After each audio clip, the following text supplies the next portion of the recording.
Hello, नमस्ते. कसे आहात सगळे? छान ना? मी पण मस्त आहे.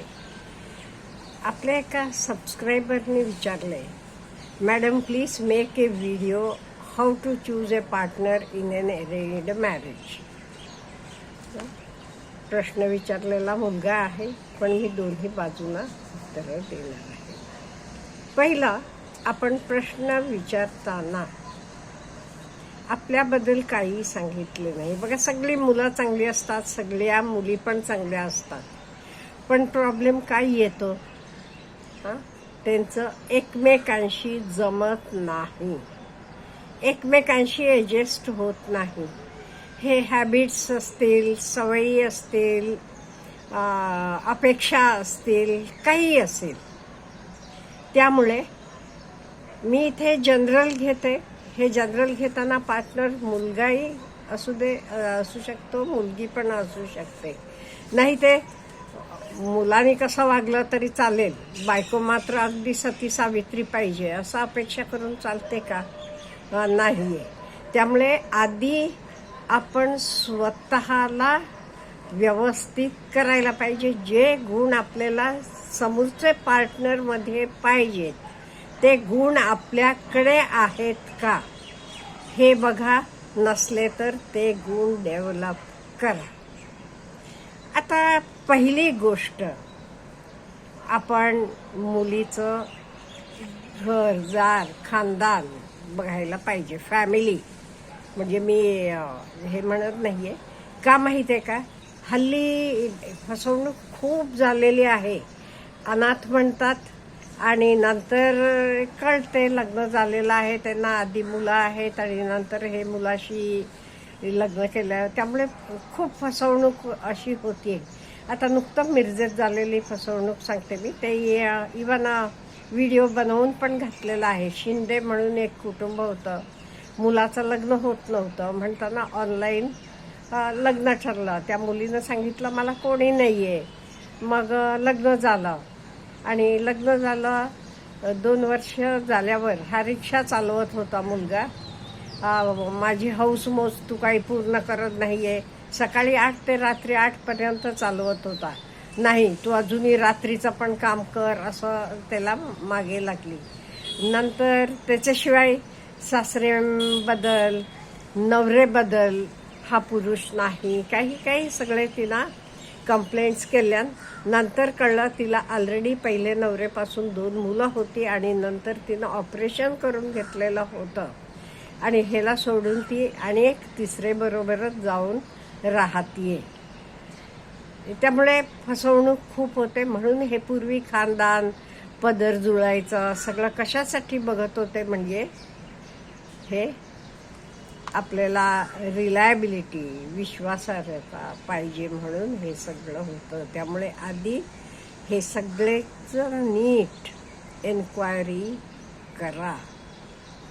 म्हणजे खानदानी आहे का, कसं आहे त्यांचे घरातले, हे सगळं बघायला पाहिजे. मुलगी असो मुलगा असो, दोघांनाही how to choose a partner हे मी करणार आहे. आणि त्याच्याशिवाय हे झालं पहिली गोष्ट.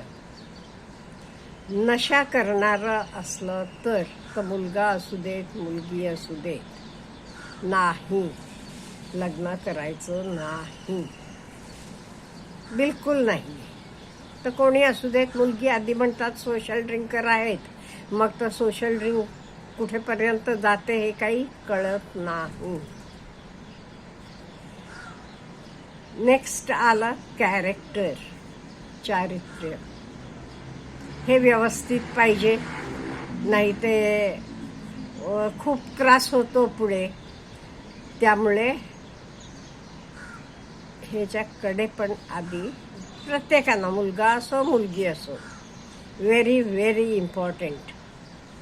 आणि खोटं बोलत नाही ना, का म्हणजे खोटे बोलणारे माणसावर कधी विश्वास ठेवता येत नाही. त्यामुळे खोटं बोलत नाही ना, हे आपण जरासं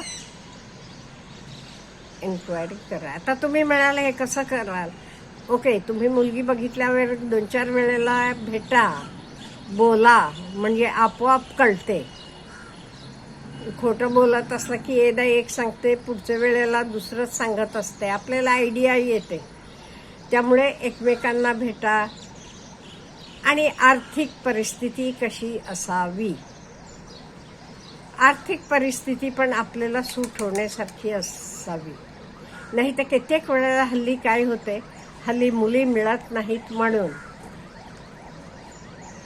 अगदी गरिबाची असेल, म्हणजे सगळे गरिबाचे असतात असं नाहीये, मुली करून आणतात. आणि त्या मुलींना काय होते माहिती का, त्यांना नुसती हौस हिंडायची, फिरायची, बाहेर खायचं, मोबाईल, अमुक तमुक, घरात चांगलं करावं, चांगलं द्यावं, स्वच्छता असावी, हे काही नाही. त्यांना सारखं बाहेर फिरणं, बाहेरचंच आणणं, घरात करून आपल्या मुलांसाठी चांगलं द्यावं, हे सुद्धा त्यांना लक्ष. त्यामुळे हे आपण जरा बघायला पाहिजे. त्यामुळे ॲटलिस्ट आपले फॅमिलीशी जी सूट होईल तशी मुलगी किंवा मुलगा बघायला पाहिजे.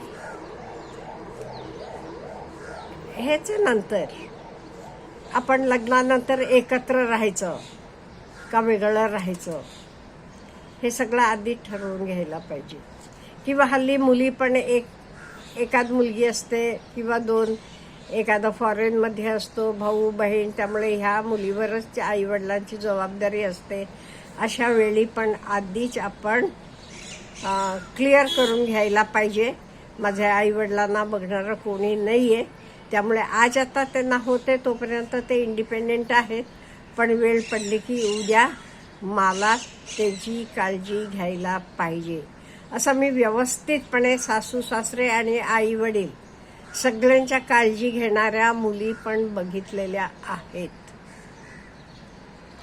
त्यामुळे हे सगळं आधी क्लिअर कट आपण हे करायला पाहिजे. इवन खर्चाचा म्हणाला तर कुठले टाईपचं, एखादं बघा नुसतं पैसा उडवणारा असतो, मला चप्पल घ्यायच्या आहेत, पर्स घ्यायचे आहे, अमुक घ्यायचं आहे, तमुक घ्यायचं आहे, नुसतं. त्यांना नवरा म्हणजे ATM लागतो, आपले सगळे हौस पूर्ण करणारा. त्यामुळे हे सगळं आधीच एकमेकांशी बोलावं. आणि शक्यतो मी सांगते, मुलगी असो मुलगा असो, स्वतःचे पायावर उभं राहणारे असो. मुलं असतात पण मुलींनी सुद्धा स्वतःचे पायावर उभं राहायला पाहिजे. असू देत, तुम्ही नवरे एवढं मिळवत नसाल, तुम्हाला कुठे ब्युटी पार्लरला जायचं आहे, काही घ्यायचं आहे, एवढं तरी तुमचं तुम्ही मिळवायला पाहिजे. व बाहेर नाही ते घरात बसून करणारे कितीतरी उद्योग आहेत, तर करायचं काहीतरी. पण स्वतः फायनान्शियली इंडिपेंडेंट पाहिजे, हे खूप महत्त्वाचं आहे लग्न टिकायला. आणि हे जे पुढचे काळात नोकऱ्या म्हणा, आता हे पूर्वीसारखं नाही राहिलेलं, त्यामुळे दोघांचंही फायनान्शियल इंडिपेंडन्स पाहिजे. त्यामुळे पूर्वी कसं व्हायचं, फक्त मुलाचं बघायचं, मुलीचं काही नाहीये, नाही, ह्याच्या पुढे तसं नाहीये. त्यामुळे मुलींनी पण फायनान्शियली इंडिपेंडेंट पाहिजे. नाही तर कित्येक वेळा हल्ली नवीन ट्रेंड चालू झाले, चांगलं मोठं कूल बघून लग्न करायचं आणि ह्यांचं आधीच कोणाबरोबर तरी असते, मग अल्युमिनीसाठी केस घालायची. आणि हे केसेसमध्ये सांगू का तुम्ही, सगळं खोटं असते बरं का. एकमेकांचं पटत नाही हे खरं असते, त्याच्याशिवाय बाकी सगळं ते लिहिलेलं खोटं असते. त्यामुळे हे सगळं आधी एकमेकांशी व्यवस्थित बोलून घ्यायला पाहिजे. नशा करणारं नसावं कोणी, मुलगी असो मुलगा असो, खोटं बोलणारं नसावं. आणि हल्ली कित्येक वेळेला काय करतात, ऑनलाईन लग्न करूया म्हणतात, म्हणजे एकमेकांना भेटत नाहीत, काही नाहीये, नंतर कळते काय. त्यामुळे अशा पण फसवणुका होतात. त्यामुळे हे पण होऊ नये. आणि लग्न करताना आधीच आपण ठरवायचो की आपल्याला संसार व्यवस्थित करायचा आहे, आपल्याला एकत्र राहायचं आहे, आई वडिलांची काळजी घ्यायला पाहिजे. तर मुलीचे आई वडील असू देत, मुलाचे आई वडील असू देत. त्यामुळे हे सगळं आधी क्लिअर कट. का म्हणजे हल्ली अवघड झालं हो लग्न सक्सेसफुल व्हायचं. आणि त्यामुळे हल्ली का नाही अरेंज्ड मॅरेजेस खूप कमी झालेले आहेत.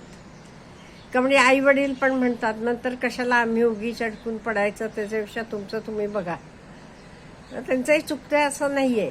त्यामुळे खूप मला वाटते काळजीपूर्वक दोघांनी, मुला नाही मुली नाही, हे पावलं उचलायला पाहिजेत. आणि एक मेन म्हणजे हेल्थचं पण बघायला पाहिजे. नाही ते सारखं एखादा माणूस सारखं आजारी पडतो, काही त्याला डिसीज असले की नंतर दुसऱ्याला जड जाते. त्यामुळे हेल्थ कंडिशन्स पण आपल्यात काय झालं हल्ली फक्त पैसेचं बघतात, बाकी काही बघत नाहीत. त्यामुळे पूर्वी कसं 5-6 पिढ्यांचं बघायचं.